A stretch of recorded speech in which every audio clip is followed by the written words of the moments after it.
আপোনালোকক প্ৰথমে এইখন আমি ইনভিটেশ্যনখন দেখাব বিচাৰিছোঁ।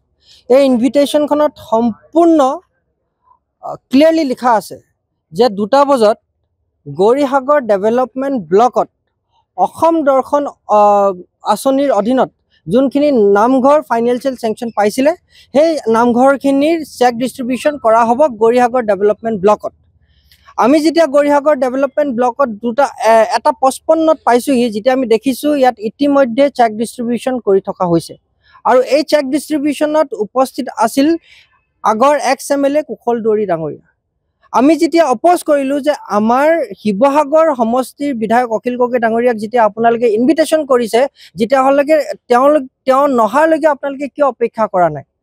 এজন মাননীয় শিৱসাগৰ বিধায়ক আৰু এজন ইলেক্টেড ৰিপ্ৰেজেণ্টেটিভ, তেওঁক মাতি পেলাই তেওঁক কেলৈ অপমান কৰিছে, যেতিয়া প্ৰশাসনৰ কোনো এটা জবাব দিব নোৱাৰিলে? যেতিয়া আমি ওপৰা-ওপৰিলৈ ফোন কৰিলোঁ, যেতিয়া আমি অপ'জ কৰিলোঁ, যেতিয়া আমি প্ৰতিবাদ কৰিলোঁ, যেতিয়া এই প্ৰগ্ৰামটো অলপ সময়ৰ কাৰণে স্থগিত কৰা হ'ল। যেতিয়া তেওঁলোকে ওপৰত যেতিয়া গম পালে, বিজেপিৰ কৰ্মী আৰু বিজেপিৰ পাৰ্টি আৰু বিজেপিৰ লিডাৰ, বিশেষকৈ বিজেপিৰ দুজন ইয়াত আছিলে, সূৰ্য কাগুং আৰু এজনৰ নাম আছিলে বৈশ্য ভূঞা, তেওঁলোকে তলত আহি মই ফোনত কথা পাতি আছিলোঁ, যেতিয়া মোৰ ওচৰত আহি পেলাই আমাক কৈছে, কি কৰিছ?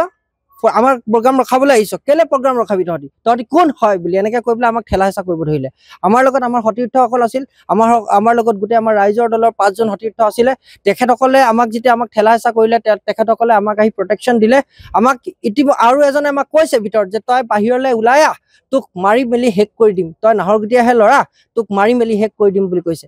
যেতিয়া আমি ইয়াত অফিচিয়েল কেপাচিটিত মই অখিল গগৈ ডাঙৰীয়াৰ ব্যক্তিগত সচিব হিচাপে ইয়াত যেতিয়া কাম কৰি আছোঁ, আমাৰ যেতিয়া BDOক আমি জনাইছোঁ যে এইটো কাম কৰিব নালাগে, যেতিয়া আমাক এনেকৈ দম ধমকি দেখাই পেলাই ইয়াত প্ৰেছাৰ দি তেওঁলোকে চেক ডিষ্ট্ৰিবিউশ্যন কৰিব বিচাৰিছে। আৰু সেইকাৰণে আমি এতিয়া অখিল গগৈ ডাঙৰীয়া ইয়াত পালেহি, তেখেত উপস্থিত আছে প্ৰগ্ৰামটোত। আৰু তাৰপিছতে আমি আমাৰ দলৰ ফালৰ পৰা আৰু আমাৰ ব্যক্তিগত মোৰ ফালৰ পৰা আমি যে আমাক যে এটেম্পটো কিল কৰিব লৈছিলে, মব আমাৰ মানুহ এখিনিক উচতাই যে আমাক মাৰি পেলাব লৈছিলে, সেইটো এইখন আমি FIR ইয়াত দিয়া হৈছে। অসম দৰ্শন স্কিম আমাৰ নামঘৰবিলাকলৈ 1.5 লাখ টকাকৈ ফাইনেন্সিয়েল চেংচন দিয়া হৈছে। আৰু সেইখিনি চেংচন আচলতে অসম দৰ্শন আঁচনিৰ অধীনত যিমানখিনি নামঘৰ আহিছে, এইখিনি অখিল গগৈ ডাঙৰীয়া তেখেতৰ পেডত 10 মাৰ্চ 2025ত দিছিলে। আৰু গোটেই ফাইনেন্সিয়েল চেংচনটো আহিছিলে 23 মাৰ্চ 2025ত।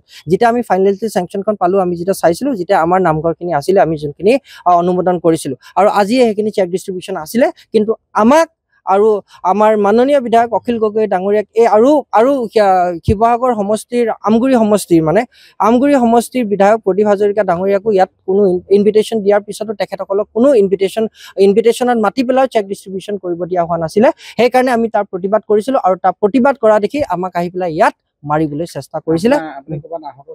ইয়াত আপোনালোকে দেখিব এইডোখৰ গোটেই আহত হৈছে, তাৰপিছতে এইফালে এইডোখৰ আহত কৰিবলৈ চেষ্টা কৰিছিলে, কিন্তু আমাৰ লগত আমাৰ সতীৰ্থসকল থকাৰ বাবে আমাক ইমান আহত কৰিব নোৱাৰিলে। এইডোখৰ কিন্তু আমাক সঁচাকৈ বেয়াকৈ মাৰিবলৈ চেষ্টা কৰিছিলে, আৰু বাহিৰত কৈছিলে বাহিৰত মাৰি পেলাম তোক বুলি কৈছিলে।